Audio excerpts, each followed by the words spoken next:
والصلاة والسلام على رسول الأمين وعلى آله أجمعين أما بعد أعوذ بالله من الشيطان الرجيم بسم الله الرحمن الرحيم لقد كان لكم في رسول الله أسوة حسنة لمن كان يرجو الله واليوم الآخر وذكر الله كثيرا صدق اللہ العظیم۔ عزیز ساتھیوں، میں نے آپ کے سامنے سورہ احزاب کی 21 نمبر کی آیت کی تلاوت کی، جس کا ترجمہ یہ ہے کہ بے شک آپ کے بیچ میں یہ رسول ایک بہترین نمونہ ہے ہر اس شخص کے لیے جو اللہ اور یوم آخرت پر حقیقت کا امیدوار ہو اور کثرت سے اللہ کو یاد کرے۔ صدق اللہ العظیم۔ اللہ کے رسول صلی اللہ علیہ وسلم کی ایک حدیث ہے جس کو ابو ہریرہ رضی اللہ تعالیٰ عنہ نے روایت کیا ہے کہ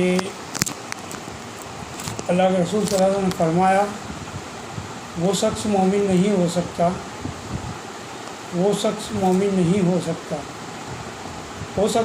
نہیں ہو سکتا جو اپنے والدین اور اپنی اولاد سے زیادہ مجھ سے محبت نہ کرے۔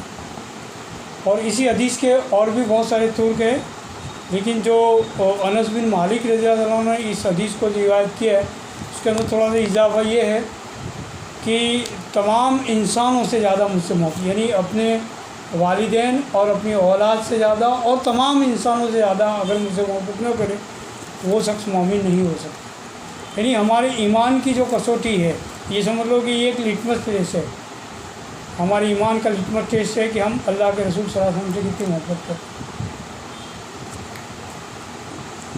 سوچو دوستو، تھوڑا سا امیج کرو کہ ایک شخصیت ہے جس کے دنیا میں لگ بھگ 150 کروڑ فالوورس ہے، جو اس شخصیت کو دل و جان سے چاہتے ہیں، ان کو اپنا ہیرو مانتے ہیں۔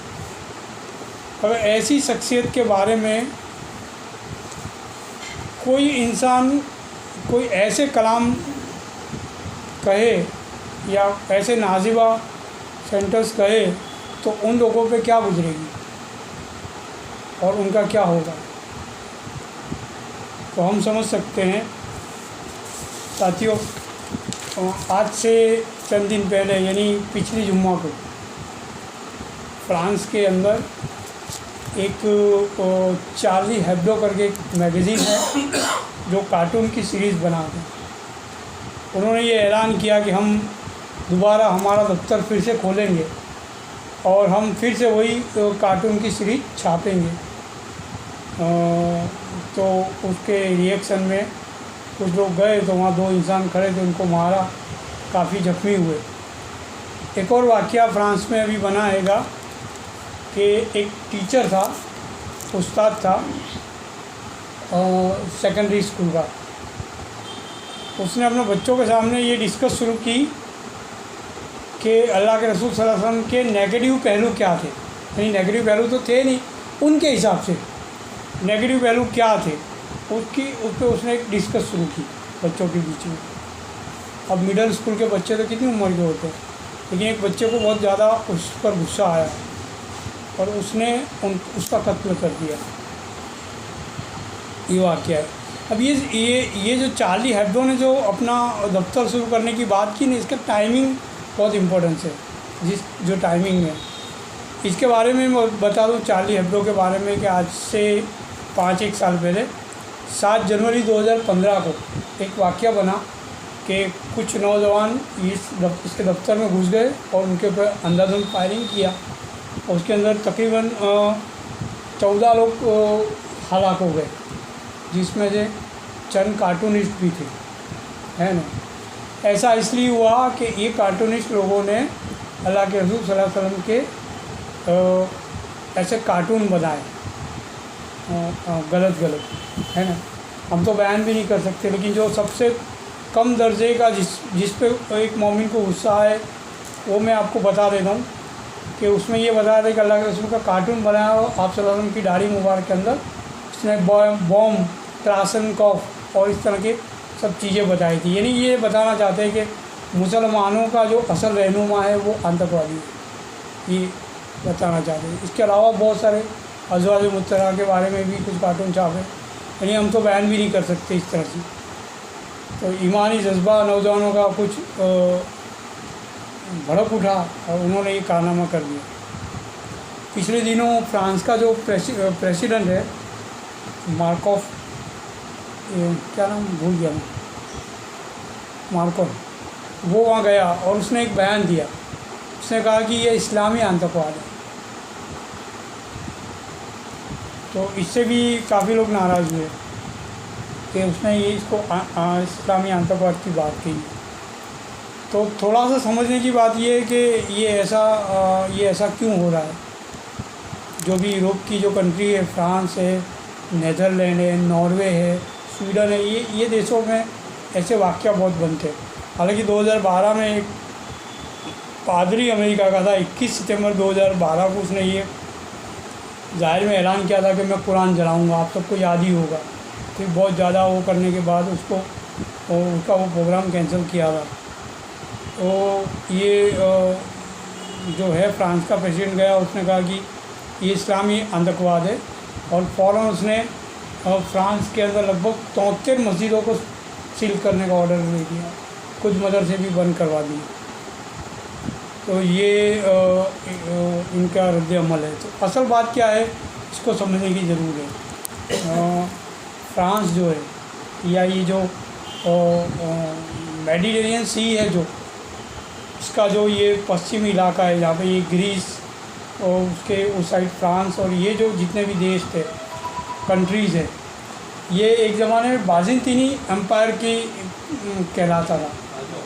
بازنطینی امپائر یعنی یہ تھا کہ یہ سمجھ لو تھوڑا سا تاریخ کے عیسیٰ علیہ السلام جو تھے، انہوں نے پیلسٹائن کے اندر یعنی یروشلم میں آ کے اسلام کی دعوت دی. اس کے بعد جو ان کے صحابی تھے، ہم جن کو صحابی کہتے ہیں، ان کے ساتھی، قرآن نے ان کو حواری کہا ہے. حواری، ان کے حواریوں نے اسلام کی دعوت دی. لیکن یہ پیلسٹائن کا علاقہ اس زمانے میں رومن لوگوں کے انڈر میں تھا، اور رومن لوگ اس ٹائم پہ یعنی کرسچن دھرم ابھی تک انہوں نے ایکسیپٹ نہیں کیا تھا. وہاں پہ پیلسٹائن میں رہتے تھے یہودی، اور عیسیٰ علیہ السلام نے اسلام کی دعوت دی. اور یہ جو تھے رومن کیتھولک، تو یہودیوں نے رومن کیتھولک کے ساتھ سانٹھ کر کے عیسیٰ علیہ السلام کے یہ جو صحابی حواری تھے، ان کے پہ بہت سارے ظلم کیے.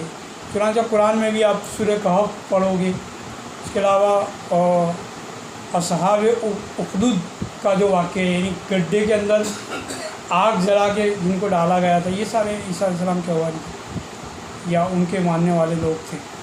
تو یہ ہوا. لیکن اس کے بعد یہ کیا ہوا، تقریباً 300 سال بعد یہ ہوا کہ عیسائی، یہ جو عیسیٰ علیہ السلام کا مذہب ہے، اس کو یہ رومن کیتھولک نے ایکسیپٹ کر لیا. پوپ جان پال جو تھا، اس نے یہ عیسیٰ مسیح کے دھرم کو ایکسیپٹ کر لیا، اس کو آفیشیل دھرم مان لیا. اس کے بعد انہوں نے پوری دنیا میں کرسچینٹی کو پھیلایا ہے نا. یہ وہ وقت تھا جب اللہ کے رسول صلی اللہ علیہ وسلم کو اللہ نے بھیجا دنیا کے اندر، اور ادھر اسلام پھیلنے لگا. تو بہت ساری جگہ ایسا ہوا کہ اسلام اور کرسچنوں کے بیچ میں کنفلکٹ ہوا ہے نا. اس میں یہ بھی ہوا کہ یہ جو کرسچنوں کا جو رومن امپائر تھا، یہ 2 حصے میں بٹ گیا. ان کے بیچ میں اختلاف ہو گیا 2 حصے میں. ایک تو رومن امپائر جس کو کہتے ہیں ہم، وہ، اور ایک بازنطینی امپائر تھا. یہ 2 حصے میں بٹ گیا. یعنی ایک چرچ آف گریس ہے اور ایک چرچ آف روم ہے. ویٹیکن سٹی جو ہے روم، چرچ آف روم ہے. یہ 2 چرچوں میں یہ بٹ گیا. تو یہ جو بازنطینی لوگ تھے نا، اس زمانے میں جب عثمانی ترک لوگوں کی خلافت آئی، اوٹومن امپائر جب بڑھنے لگا، تو یہ گریس چرچ آف گریس کے جو لوگ تھے، بازنطینی امپائر کے لوگ، ان کے ساتھ کانفلکٹ بہت زیادہ بڑھ گئی اوٹومن لوگوں کے ساتھ، اور ان سے دشمنی ہے. یہ دشمنی اس زمانے سے چلی آتی ہے. اور بہت سارے یعنی جب ترک پاورفل ہوئے تو انہوں نے بہت سارا گریس کا علاقہ یعنی قسطنطنیہ بھی جیت لیا، بازنطینیہ کا. یہ جو آیا صوفیہ کا جو واقعہ ہے، یہ بھی